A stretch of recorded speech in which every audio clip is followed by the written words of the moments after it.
Sim, eu apresento a paralisia cerebral congênita. Quer dizer, é paralisia cerebral espástica congênita, quer dizer, eu nasci com ela. É uma paralisia, é uma lesão cerebral.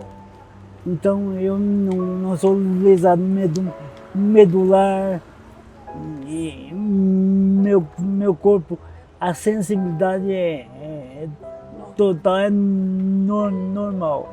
Eu adquiri a deficiência, eu tive um câncer quando eu tinha 13 anos. E o câncer, ele foi no ombro, então era muito difícil o tratamento, prótese, essas coisas, então foi preciso amputar o braço inteiro. Qualquer um de nós pode estar numa situação daquela, né? Aquele ser humano, ele não pediu para nascer assim, ou ele não pediu para estar daquela maneira, né? Aconteceu, ou nasceu daquela maneira, ou a própria vida impôs isso para ele. Com a inclusão, várias pessoas que antes ficavam segregadas em suas casas ou até mesmo em escolas, né, e entidades apropriadas para esse atendimento, hoje estão em escolas regulares, estão na sociedade de um modo geral, trabalhando, sendo pessoas úteis, se sentindo parte desse mundo, se sentindo parte da sociedade.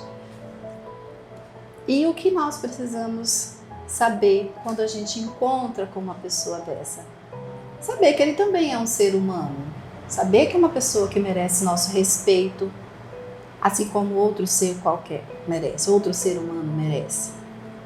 Então nós podemos, por exemplo, ao nos deparar com um cadeirante, o que é que eu posso fazer? Já nesse desejo de ajudar, chegar imediatamente, pegar a cadeira dele e sair empurrando? Não. O que é que eu faço primeiro? Com qualquer outra pessoa, eu não pergunto se você está precisando de ajuda? Para a pessoa cadeirante é da mesma maneira. É você se posicionar na altura em que fique fácil o diálogo, para evitar uma dor, né? Para que ele tenha que ficar olhando para cima. Então você pode se posicionar mais ou menos na altura dele. Evitar encostar na cadeira dele, porque é uma extensão do corpo dele. A cadeira é minhas pernas. É igual quando eu viajo, o cinto. Eu viajo, eles tendem a falar, mas a sua cadeira é muito pesada. Ela pesa 85 quilos, só a cadeira. Ela não é bagagem, ela é minhas pernas. E esses dias eu tive que falar para um agente da empresa de transporte que cortasse as pernas dele para ele saber a importância da minha cadeira. O cadeirante, ele tem uma deficiência física, mas que o intelectual dele é preservado, ele é capaz de pensar, ele é capaz de agir, ele tem uma dificuldade de locomoção, mas que ele pode trabalhar, pode constituir família, pode estar na sociedade e ser uma pessoa ativa. Apesar da minha deficiência, eu ando 5, 10 quilômetros, assim, só para vir da minha casa, 5 quilômetros é só para chegar no banco.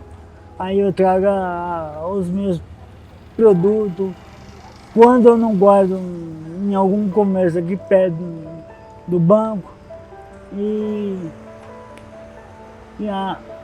eu venho só, volto só, pago as contas, porque a minha família fica em casa.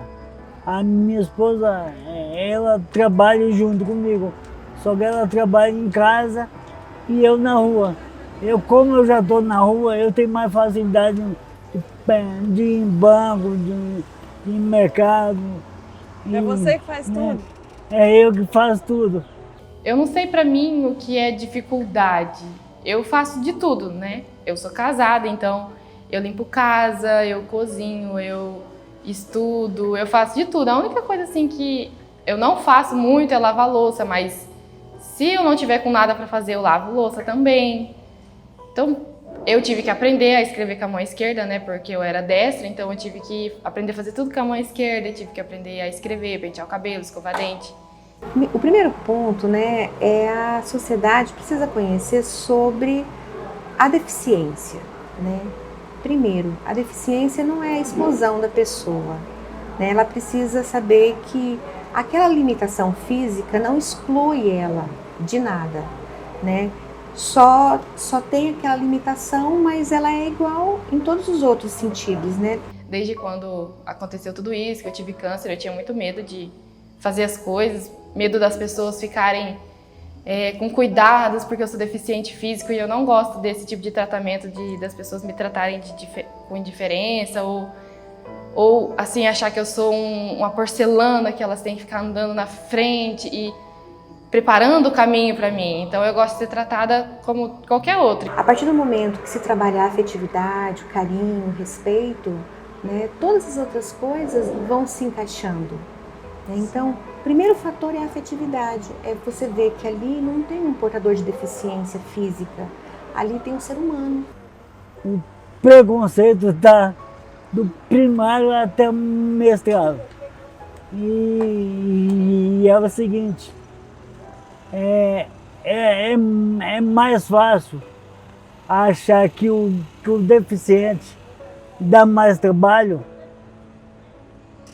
do que o filho de gente que tem dinheiro, que leva droga para a escola. O deficiente, na minha opinião, ele vai para a escola porque ele quer estudar. Tem algumas dicas, né, que a gente pode estar dando para a comunidade trabalhar mais, assim, o ambiente, né, a convivência, né? Por exemplo, os alunos gostam muito de empurrar a cadeira, né? Isso. Aí tem que ter cuidado, né? Não é assim simplesmente sair empurrando, né? Porque eles escorregam da cadeira, né? E tem que estar sempre ajustando, né? A cadeira porque eles escorregam mesmo da cadeirinha de roda. Tem o cinto, né, tem professor? o cinto, tem que adequar, né? Colocar o cinto certinho, eles babam, né? Na hora do refeitório, por exemplo, a gente acha que é só chegar e colocar o cadeirante lá e pronto. Né? Mas uma criança com paralisia, né, que tem atrofia na mão, ele não vai pegar o copo e beber. Né? Então a gente tem que ter essa ajuda.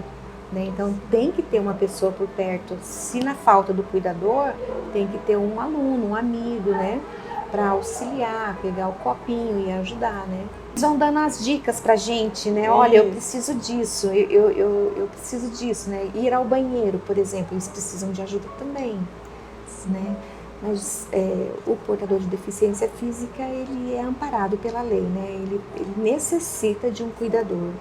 Né? Nós ainda temos essa deficiência, né, no quadro, nem todas as escolas ainda possuem, né? É uma carência, mas o Estado está se adequando, né? Sempre que há necessidade de uma criança com deficiência física, o Estado procura dentro do quadro físico, né, de funcionários, colocar um cuidador, né, para atender esses alunos, né.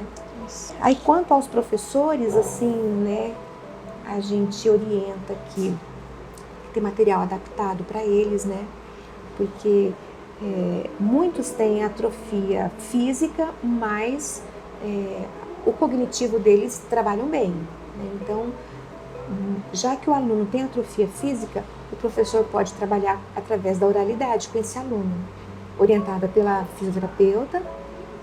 E a questão do cognitivo dele, eu trabalhava pelo computador, né?